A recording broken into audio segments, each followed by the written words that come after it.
Welcome and thank you so much for giving us time for the Founder Forward. The Founder Forward is really a series of conversations with founders that have raised seed, but more importantly, successfully scaled beyond that. The idea actually for this webinar stemmed from our Fast Forward seed investment program, where we typically sign a first check for founders. And more often than not, we always got asked what are those milestones required to go beyond seed and raise that next check. Welcome and thank you so much for doing this through these 30-40-minute sessions. Our aim is to learn from you, your journey, and share drops of wisdom to all our seed stage founders listening in. And thanks, Anjali, for having me. I'm really excited. I think the first check in a company is always special in more ways than one. And happy to share my experiences. Awesome. So, Girish, I was reading your brief website. You're an IIT Madras graduate and an avid programmer who likes to build businesses. Read that you actually contributed significantly till the very end to the Recruiter-Box code base. You and your college classmate Raghu started Recruiter-Box, sold it to a US private equity group in 2018, but you chose to bootstrap it, took a short break, and then started building Sprinto. But this time around with Sprinto, you raised a seed check straight off the blocks. I also read that you drink copious amounts of tea, that you're prone to daydreaming, distraction, but you also enjoy long walks, maybe where you do some of the daydreaming. You love playing table tennis, and you once wanted to be a cricket commentator. Would that be like a fair description? Well, you do know a lot about me. Yeah, that's about sums it up. Awesome. Where to start off with that bootstrap versus seed round straight off the blocks. So you ran Recruiter-Box for a really long time. You actually took almost 2 years, if I'm right, just figuring out and landing at the right product that you think is not just a problem statement you're solving for, but people are also willing to pay the right price for. But you bootstrap it all the way and then sold it directly. It was slightly different with Sprinto. You took a break, you dabbled with a few ideas, and you did mention that you, in fact, even worked with a VC or were very close to VCs because it's important for you to understand the full breadth of business ideas that were coming out at that time and the kind of products founders were trying to build. But if you could just take me that journey of, were you very sure that you wanted to raise this time around, and how was it different starting up Sprinto versus starting up Recruiter-Box? Yeah, so maybe it's like a little bit of story time. Right? So when we started Recruiter-Box, we honestly didn't know what we were doing. We were pretty naive.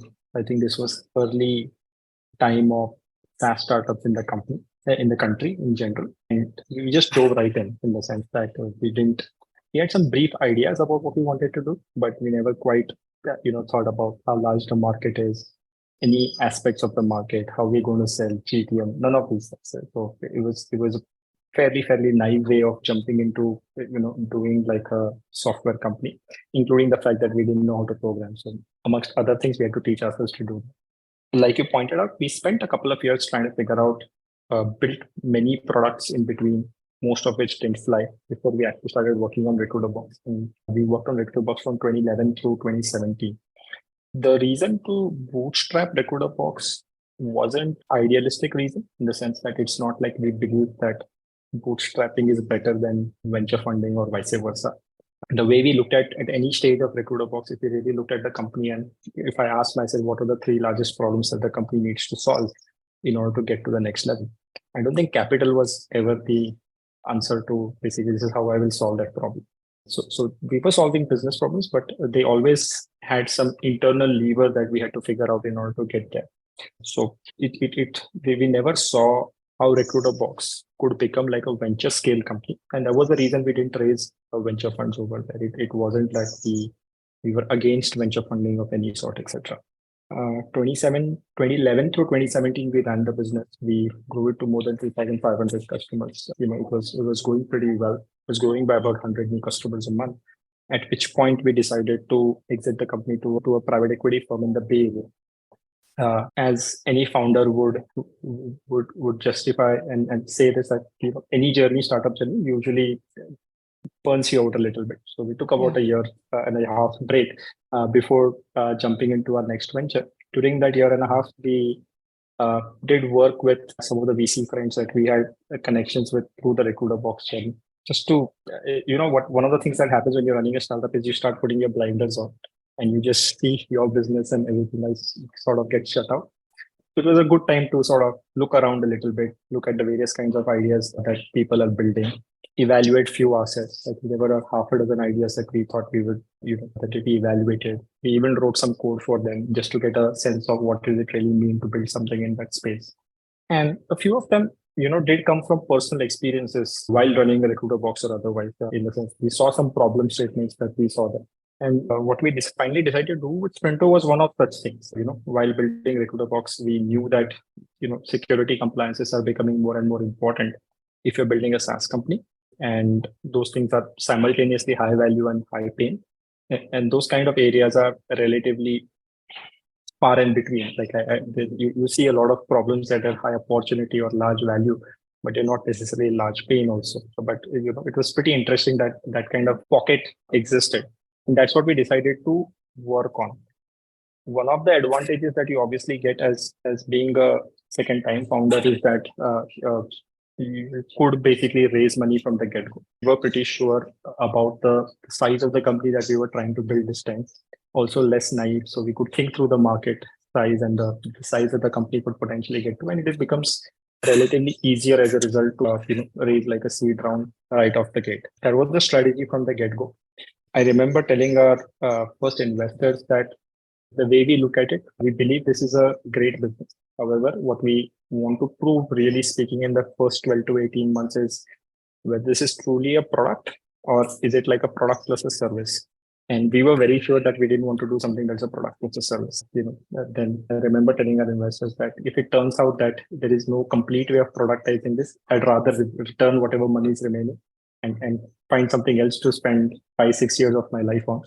But we spent the first 12 to 18 months ensuring that the business that we are building has product market fit, and it has like a completely 100% product element to it, and it's not like a services led company. So that is the key risk that we try to sort of de-risk in the first 12 to 18 months, and that's how that journey began. Hopefully that paints a picture of what you were trying to ask. Yeah, for sure. And you spoke about your learnings from Recruiter Box and what you didn't want to do. And I've heard you say before that even the price that customers are willing to pay for a product was also something that bothered you with Recruiter Box. You could build best in class product, solve like a real pain point, but there must be a price. So in order to really make this a meaningful business in terms of revenue scale, were there some learnings from there when you chose compliance as a space that not only was the pain points high, but given that it was a direct revenue driver, the willingness to pay and also the speed with which they would adopt was much higher and faster? Yeah, I think you hit the nerve over there. I've generally, I don't know how true this is, but we had to come up with some framework of deciding kind of business to pick. And I remember one of the factors in that framework was that I'd rather have a product that's on the revenue side of things in the company than the cost side of things in the company. And in general, the pull that you get from the market when something's from the revenue side, it actually helps companies, increase their top lines. They generally tend to get a lot more serious. These become anything that's blocking over there starts becoming top of the mind for the leaders inside of the company.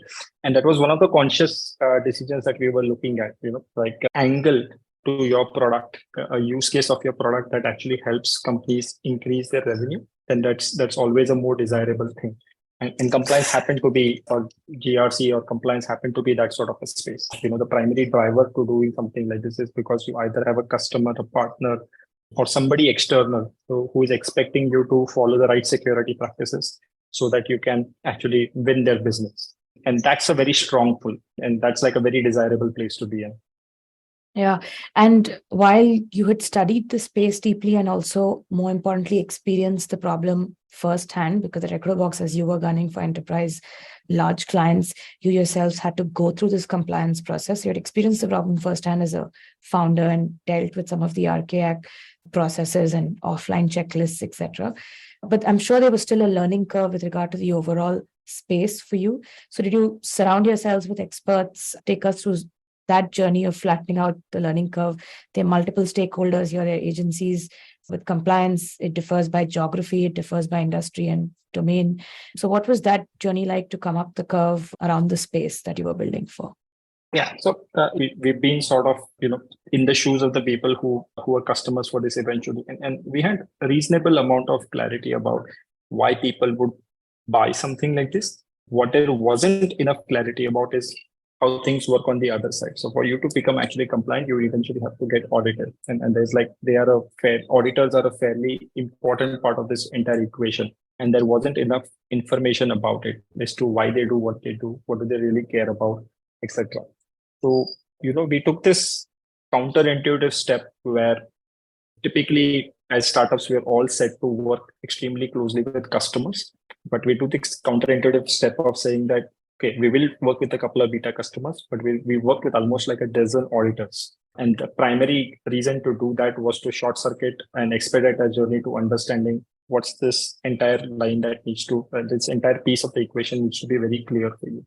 So I remember we used to go to auditors and say that, hey, we are a software company, auditors, and that's new business for them. So nobody's going to say no.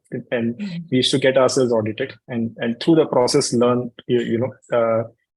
what is it that they care about, why do they ask what they ask, etc. And we did that a few times, and then that gave us a very clear picture. We were building the product as we spoke with these people, and build out that that thesis and what do they really want in this whole thing, and also build relationships who eventually joined our auditor network. Which we have a network of auditors that we work with, and some of the early members of the auditor network were found through that exercise.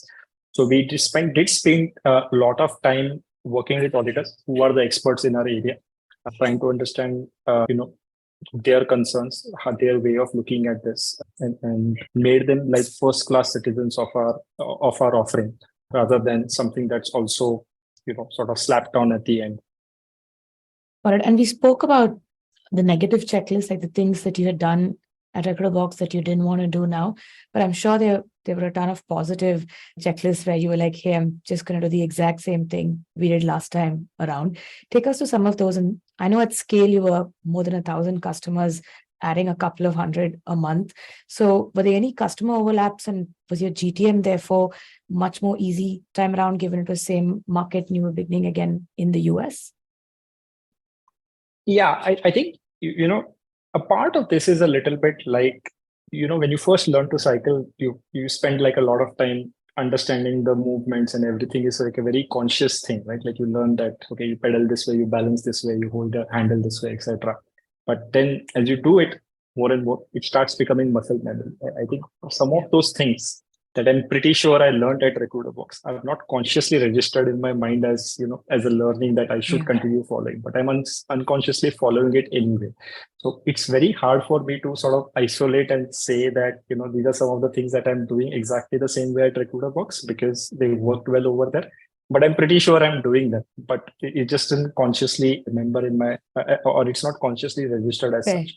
But But if I have to point out a few, but I'm not necessarily sure if these are the most important ones. We did realize the immense value of having a great team outside of the founders itself, and that's something that we invested in fairly early when we were working on Sprinto. So we were lucky to have worked with some great people, and some of whom we worked again when we were working with Sprinto. Thankfully, they also wanted to work again with us, which is a good sign. But that's one of the things that I remember thinking consciously about. That's an extremely important step to have like a founding team, a leadership team outside of the founders, because in a fast-growing company that starts becoming like the largest bottleneck. It's usually not money that becomes the bottleneck; that becomes the first bottleneck for the company. So that's something that we did spend a lot of time on. What we also spend a fair amount of time on is, I'm a programmer at the end of the day. We realize that there are certain architectural decisions that you make early on in your product, which come and bite you in the back sooner or later. So I remember I am a co-founder and our first, engineering lead, and who continues to head engineering for us today. We three of us used to program, and just for context, we started the company and COVID hit. So, we were all remote, and we used to be on pretty much like there was a Zoom window on all the time. So, to sort of mimic what it is an like. An in-person experience. Yeah. Yes. And we were just programming most of the time. So, but I remember we made a lot of conscious architectural decisions there. of the kind of things that we could foresee now, having run a SaaS company before, that will eventually come and bite us in the back when you're building like a business software. So a bunch of those things were baked in the beginning itself, rather than which become a lot harder to do a little later. I think we also spent a lot more conscious time and effort and energy on figuring out our GTM channels early on, rather than, in Recruiterbox, it was sort of incidental. Like it was kind of like you jump into a pool and you're playing your limbs and hopefully you'll stay afloat was our strategy. But it was like a lot more conscious, deliberate attempt at understanding what are the channels that will, earn us customers, what is the cost of customer acquisition as we are doing that. Functions such as customer success, etc., were layered in fairly early as compared to what we did it in Recruiterbox, etc. So I think a bunch of these things happen fairly automatically, because we know what happens if you don't do it at the right time, and then those sort of things happen automatically. But I'm pretty sure I'm forgetting a few things in the process as well. That's all right. And you did touch upon the fact that COVID hit in the first couple of months post your seed round. I mean, take me through what your initial and early reactions to that were at that point of time, and any significant decisions in terms of whether it was capital allocation or hiring talent or the way you were choosing to build changed, given that this was literally 2 months after your seed round. Actually, to be honest, we didn't change anything in our plan. And I find that surprising now that you mentioned it, except for the way that we were working would meant that, we want to meet each other. So for almost 1.5, 2 years, we didn't see each other in person. We were just on Zoom calls, including I and my co-founder. So I think that's funny, given the fact that, we just continued on the path that we had laid out, saying that, okay, this is how we're going to do it. Just the way we were going to do it became different. What did become different, however, is at some point we did realize that, so just for context, like we started in early 2020, and within, I think it was weeks of us starting and raising our seed round, COVID hit. So we all working remotely. In May or June of 2021, which is roughly 2 years from today, we were only about 5 people. Yeah. All of us developing, and we were, beginning to decide, okay, now we'll start hiring our first customers. And fast forward today, in just a span of 24 months, we are about 150 people. And a large part of that growth did happen when COVID was still on, COVID restrictions were still on.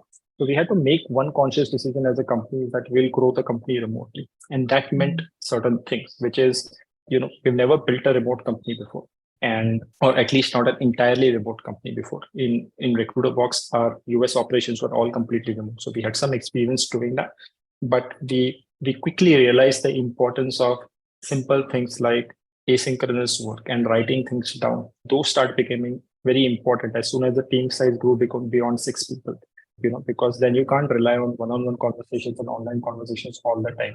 So we had to build that muscle in the company, to be able to actually enable asynchronous conversation where, you can't just walk up to somebody's desk like you would do in a co-located setup and get your queries answered. So there has to be different mechanisms to enable that kind of things.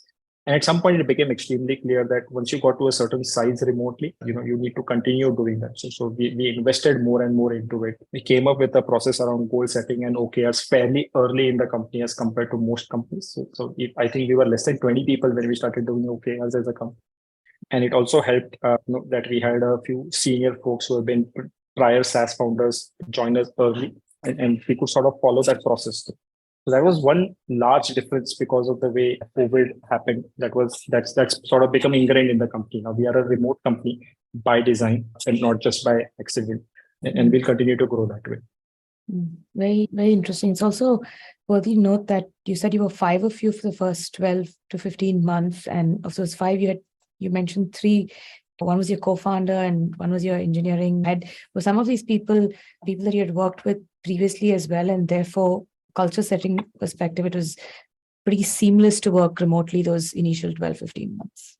Yeah. So, I mean, for the most of the 15 months, it was just 3 of us, me, my co-founder, and my head of engineering. I think the 2 or 3 other people, they joined towards the end of that period. Yeah. And then we have to just take off in terms of hiring from there. Yeah. So the fact you knew each other played a large role in your ability to stay remote and not change too many decisions, at least. Yeah. Yeah, that kind of prior rapport definitely helps. Yeah. Investors, though, were like a new stakeholder for you that you needed to deal with post this time around and post your seed. Anything that surprised you about the process? But the real important question I really have for you is, how would you define like a high value add, best in class investor? That's a good question. The way we always looked at it as an investor is, obviously like a partner. They are going to be involved in some of the important decisions that we make as a company. And, they are also sort of some of the people who will help you unblock a few things that you don't have direct abilities to. Especially investors tend to come with reasonably good networks. Both I and my co-founder tend to be we're not that social as people. So, that definitely helps to open some doors, etc. The one of the first things that we have always done consciously, even like it works equally well with your investors or your partners, is to, have very clear expectations of what we, like making it extremely clear about what expectations we have from each other. Like your plans as a company, where do you want to get to? And if those plans are changing, which they will in every startup, being upfront and communicating about them earlier rather than later, and sort of over communicating to make sure that we are all on the same page. I think that as a habit has definitely helped, because there have been many times where we aren't even seeking help necessarily, but we are just talking about some of the things that we're trying to solve as a company. Where we had our investors come in and tell us that, hey, by the way, I've seen this here and maybe I can help in this manner. So I think in some way, how much value you get out of an investor depends on the founders, and that's one of the things which is obvious in hindsight, but like that I have learned as I through this process, is that when you communicate well about what your plans are and why you're doing what you're doing, you will automatically see, because investors see a lot of breadth of startups that they work with, and they can sort of help you in those man, because they can see scenarios that you haven't seen. Because again, as soon as you become a founder, you have your blinders up and you have sort of, you're worrying only about the small.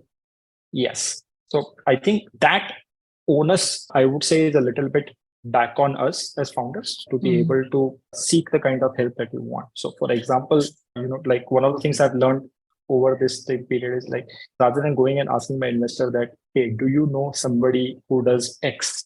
Like one of the first exercises now I do is like, I just go through the LinkedIn network and see if there is somebody who knows this. And it becomes a much more pointed question to ask. Like, hey, it looks like you know this person. Can you make a connect? Or do you think there's somebody else I should make that connect to? So a little bit of groundwork and work on your side sort of makes the investor's life a lot more easier as well. And you can actually extract more from them if you do some homework at your own end. Again, obvious in hindsight, but something that I'm learning as I spend more time here. So the more regular catch-ups you do with your investors, explaining them what is it top of mind for you and how are you looking at solving them, they become like a great sounding board, because they don't have the same biases that you do. And that's, it only makes your ideas more resilient, when you're sort of sounding it out with them, and they can point out flaws that you yourself may not see and stuff like that. So I don't know if I'm answering your question about who I would say is a high value investor. I mean, we have done a seed and a series, so I can't say that I've worked with like a large number of investors. I'm not definitely, I wouldn't call myself a seasoned at fundraising or seasoned at working with investors, but I've been lucky with the people that we've worked with so far. And my lesson there has been largely about what can we do to extract more from our investors, and the onus falls back on us. Yeah. And so don't be afraid to ask for help, would be your advice with the founder investor relationship. Yeah. Yeah. One of the things I learned there also, sorry, I'm interrupting, but I mean, especially as an engineer, my typical operandi of solving a lot of problems is from first principles. And I have realized that, that's not always necessarily a good thing. So what I've learned through the process of doing this is that almost every problem that we are facing as a company in some form or the other has happened elsewhere. So, some other founder or the investor's portfolio, somebody has usually faced that problem, and it will greatly expedite me getting to the right answer if I can just talk to the people directly. So this is the other thing that I've learned in general. Like, even if the investors themselves may not have like an answer, but if they can put us in touch with somebody who has faced a similar problem in the past, or there are enough startups who have gone past our journey to other places, and so they have seen this, they've solved it in their own way, they've learned something through that process. So that helps. So I have now sort of swung from the from one end to the other, where we rather than trying to solve every problem from first principles, you first try and ask, is this necessary to reinvent the wheel? Like, let's find out how is this typically solved. And you could add your own color to it, and you could do those things. But that's another thing that as an MO is really useful today. And again, investors are very instrumental in helping us sort of figure this out. Yeah, I think internally as well, we always say that in equal doses, you need first principles thinking as well as, playbooks. There are already playbooks in many cases. So just rely on playbooks versus first principles. But good point there on the playbooks part. At least feel free to reach out to investors and dip into their extensive network. And if not themselves directly, there'll surely be somebody within that larger network who could help you with that playbook. Just moving back and shifting gears back to the product side of things, just in the run up to your Series A, take us to that process. And as a founder, were you particular that the product needed to be at a particular level? You needed a few, say, marquee enterprise logos, or needed a few geographies, a few specific compliance frameworks that you wanted to be ready to solve for? But what are those 3 or 4 metrics that you had set for yourselves, saying that now I know that some of the risks that you had told your seed investors on, I don't know if this is product led, etc., had been mitigated, and therefore gave you that confidence to say we're ready for our Series. It's also possible that this was entirely organic and inbound. So feel free to let us know whichever way that went. Yeah, it was the latter. I cannot claim that I sort of planned this accurately and it came through, and it's consequently worked well. I think my most important lesson from that experience, though, is that there are many things that you need to figure out as a company. But if there is one thing that matters the most, is momentum. If you're a SaaS company, that usually means momentum in your revenue. If you're a consumer company, it means momentum around some axis, around usage, users, etc. But whatever it is that you're North Star, having momentum and palpable momentum over there is what is most important for a series. I think like a Series A check is fundamentally saying that I have product market fit, and you could try and explain product market fit anecdotally many times. But if you really want to give yourself like a great chance of proving product market fit, there's no other word than traction or momentum is what you need to prove. Now, so if the goal is to raise a Series A, I would work backwards everything from that. If you basically what got us our inbound interest was the fact that we had clear momentum, we being a business. I think we are lucky in the sense that we are a business where our customers are early customers itself were SaaS companies, which were in the portfolios of the investors who wanted to speak with us. So they had like a direct line to our customers even without speaking with us. And that momentum was palpable to them even before. They didn't have to talk to us necessarily to see what was basically going on. And they could get like experience reports from our customers, etc., a lot more directly than depending on us to make customer conversations, etc. So if I have to underline it in one way, of course, there's a lot of things. Given that you have checked off this box, there'll be like a bunch of questions about the quality of that momentum. What's your is this something that's happening? Is it one-off or is it repeatable? Do you have GTM channels in place to make sure that works? You have the right team in place that if I give you the money, you'll be able to scale this beyond where you are today, etc., etc. There's a bunch of downstream questions. But my point is that if you don't have that top line thing, none of these matters. You could do great on all of these things, but if it didn't, culminate to you having enough traction and momentum, this becomes harder and harder. And especially as we move into an environment where, as we are all aware that we were not in the same funding climate that was there maybe 15 months ago or so. Right? So it only means that that highest order bid starts becoming only more important, because there was a time when investors were happier making bolder bets based on some anecdotal evidence or evidence that wasn't necessarily fully baked. But it's increasingly changing to the fact that people are, as always happens when these macroeconomic changes happen, people sort of swing from one end of the spectrum to the other, and then they eventually land at the rational end. So I kind of feel like we are in the scenario where you are at the more cautious end right now. It will be some months before people come at somewhere in between, and that's bound to happen. So my point is that especially in this environment, all that it matters even more, because for anybody looking at a business outside in, it's extremely hard to, I mean, if you put ourselves in the investor's shoe, right, it is extremely hard to sort of make a judgment about whether a business has legs or not, outside of the fact that you are actually already making money. You're already adding customers or users as a time speaker. That's like the biggest signal. you know then all the other things matter. Okay, you are an expert in the space that you're going after. You have some domain expertise, or you're a second time founder. You have a great team, etc., etc. There's a long tail of things that will come after that. But if you don't have that, none of these other things matter. So if I have to engineer this again, I would again say that get that first highest order bit right. Yeah. And then you can check off the other ones slowly, one off the other. Yeah. And just in terms of the nuts and bolts of that higher order, and also when you spoke about momentum on the investor side, and you started seeing a lot of inbound interest because a lot of things were at work, and in many of these things, velocity is more important than speed. So directionally, things were going in the right way. Same thing on the customer side. Did you have a few aha moments with customer feedback, with early responses to the product that made you start believing and that, hey, this is really working, and this product has not just legs but like wings to fly as well?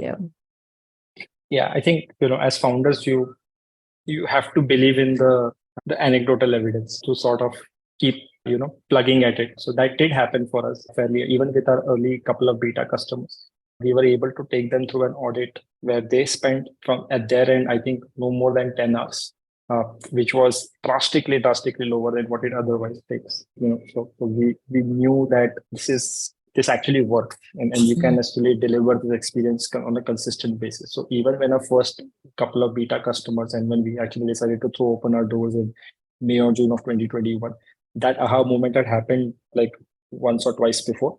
And then, within the first 2 or 3 months of us acquiring customers in earnest, we were able to repeat that, get people through their audits fairly quickly in a fairly short amount of time, but also with less effort, not just time, but with less amount of effort on their end. And we were lucky to have seen that pattern, and, to be able to string together those pearls of aha moments like that. So for us, we knew why people need these compliances. So that wasn't the big risk that we were trying to de-risk. The big risk in our case was the fact that, can this product actually deliver that experience in this particular short amount of time, and in this short amount of effort? And we were able to quickly see that within with a couple of beta customers that we worked with over the first 12 to 15 months, and within the first 3 months, I think we were able to repeat the process across 5 or 6 customers very quickly. So as founders, you learn to sort of just look at these signals and say, okay, this is good. Like now it's about just plugging at it and converting this into like a constantly repeatable thing. And obviously, to keep up with that momentum on the customer side, you did have to navigate hiring at a time when pandemic restrictions were still on. People were talking about the great resignation, about tech talent being very expensive. It was also a remote first work environment for you. And there are also schools of thought that now argue that since every company is building a global product, the cost arbitrage that were previously held as a benefit for companies building out of India, that gap is also closing, given that your own internal tech stack is possibly a global tech stack and you're paying in dollars for a lot of these tools. But with both tools being global that even Indian companies are using, and Indian tech talent also going through this phase, especially for you in the last 2 years when you went from 5 to 100, how did you navigate that time and some of those scaling up decisions as a founder?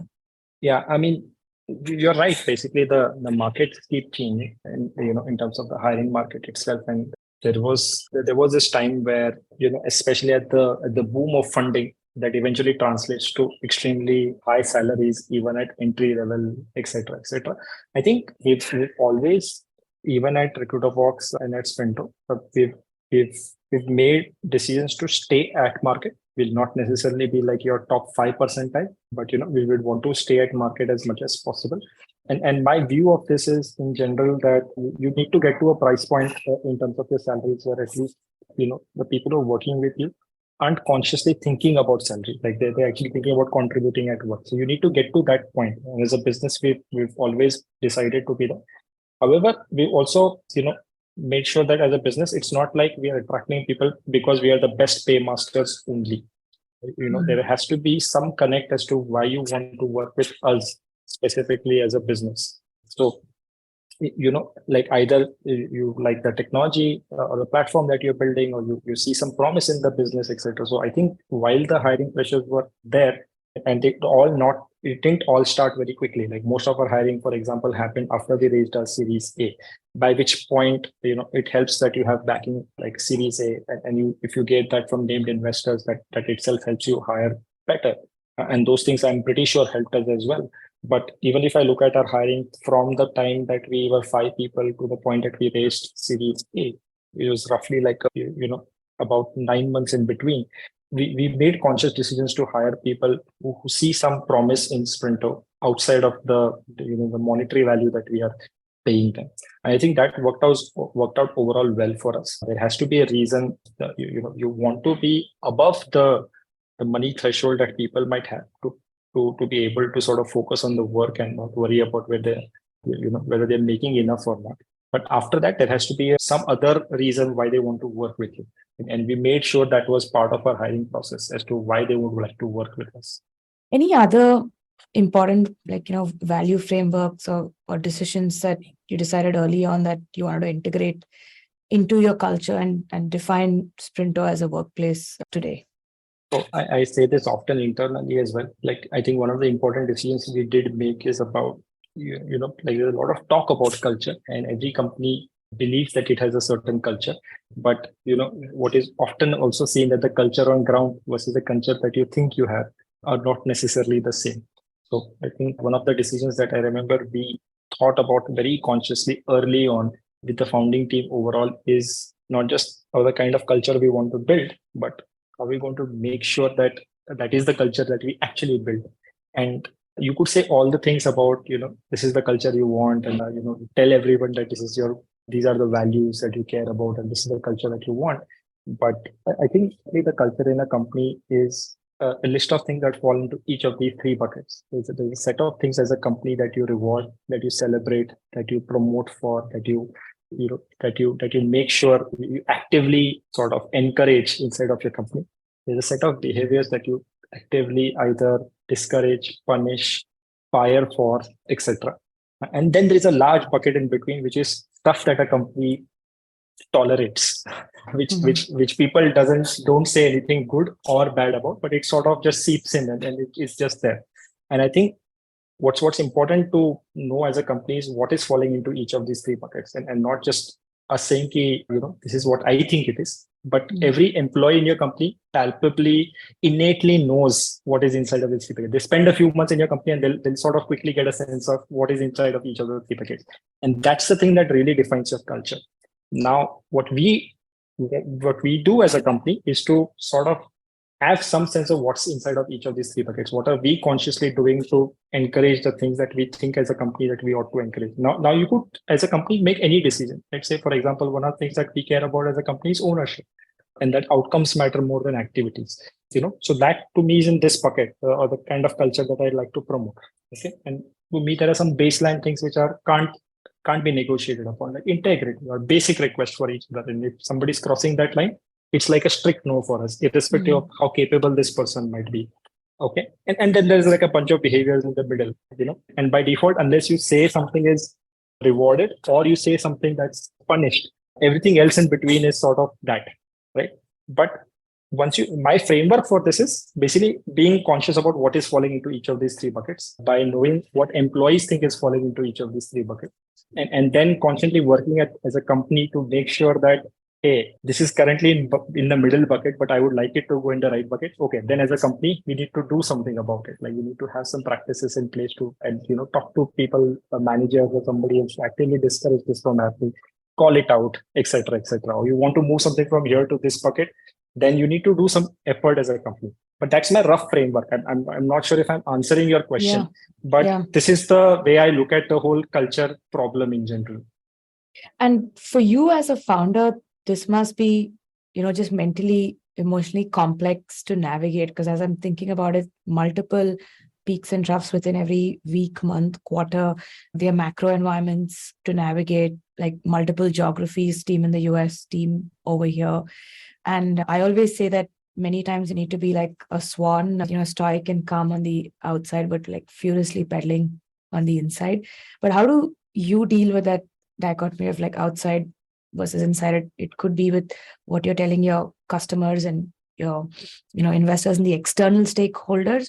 But more importantly, how much of that do you absorb yourself and say, hey, this is something that I want to solve within the founding group and a stress that I don't want to pass on, versus how much of this do you feel is necessary to share with the larger team? Because that also influences culture and leadership style in a sense that it could like bring teams together. It could just help you find the best solution if it's say like a very large customer problem you're solving for.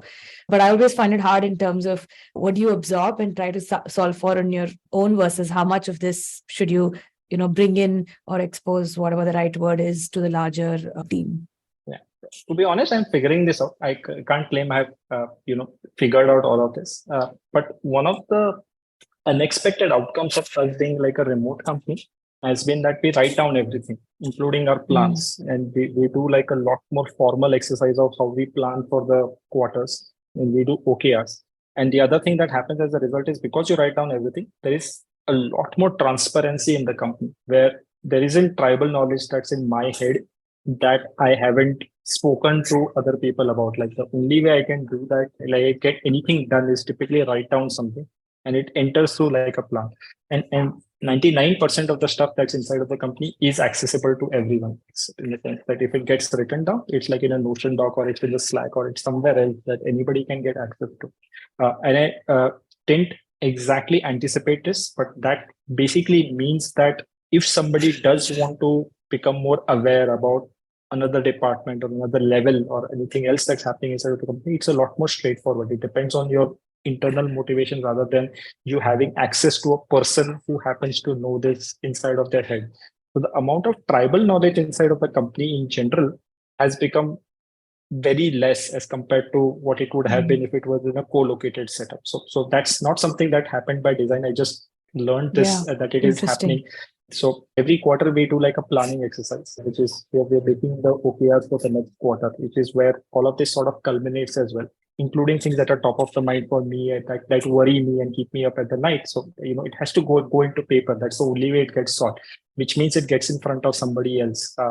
And what it also does, the action of writing down something, I think it gives personal clarity as well, irrespective of whether I even eventually end up sharing that thing with somebody else. But the fact that I write down something makes the problem in many ways a lot more clearer and in many ways a lot less worrisome, because as soon as you start writing down stuff, it forces you to ask, okay, what is really the problem? Is there a plan around this? You start thinking in terms of systems that can help you solve the problem rather than just worry about it, or just brood about it. So I think that is an unexpected outcome of us being like a remote setup. We tend to plan a lot more. We tend to write down stuff a lot more, and that really helps, get this out. I'm not saying that all the problem is solved or I've figured this out entirely, but this is one of the things that is very, very different than what happened in my previous company in Recruiterbox, where automatic silos and tribal knowledge starts getting created, which is a lot less that at Sprinto. Interesting. And I also was reading somewhere about what you had written. Another aspect or trait of your leadership style is about how done is better than perfect, and not to spend like inordinate amounts of time trying to fine tune something to perfection. And it's the whole, like, do you keep thinking, and at what point of time do you do? And like you were saying, just put pen to paper and state it and then move to solving it. But fair to say that's another trait that you've honed while building these two companies. Yeah. I mean, I think as founders, you learn that pretty quickly, that reasonably well done. Yeah. But shift is a lot better than something in your brain that could be perfect. And in general, the bias to action as a company is a very important trait.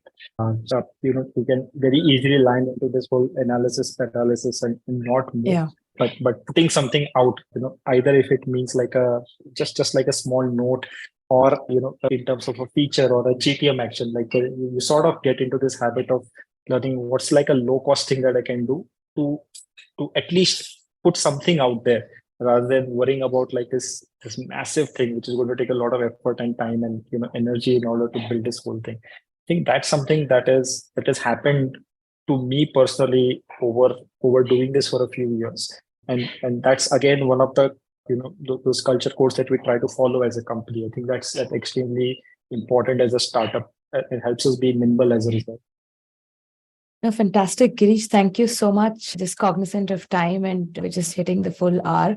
Once again, thanks for sharing your culture code, your leadership style, what your journeys have been both across Recruiterbox and Sprinto, and may the Sprinto tribe grow even more, and more power to you. Keep marching forward, and wish you all the very best to Series A and much, much, more above and beyond. But thank you so much for giving us your time and candidly sharing what your journey has been like. Thanks, Anjali. Enjoyed being here. Awesome. Thanks so much, Girish. Thank you for listening to Founder Foreward, a podcast series produced by WaterBridge Ventures. WaterBridge Ventures is a leading early-stage VC fund in India, partnering with mission-oriented founders building game-changing businesses. The fund invests up to $3 million across seed to Series A rounds. With over 32 investments in 5 years, WaterBridge has backed leading companies like MagicPin, Unacademy, Doubtnut, and City Mall, among many others. With over 250 million in assets under management, WaterBridge also runs India's leading seed stage investment program called Fast Forward. The Fast Forward program invests up to $1 million in seed stage companies, with a 7-day turnaround time for all founder pitches. Head to waterbridge.vc to learn more.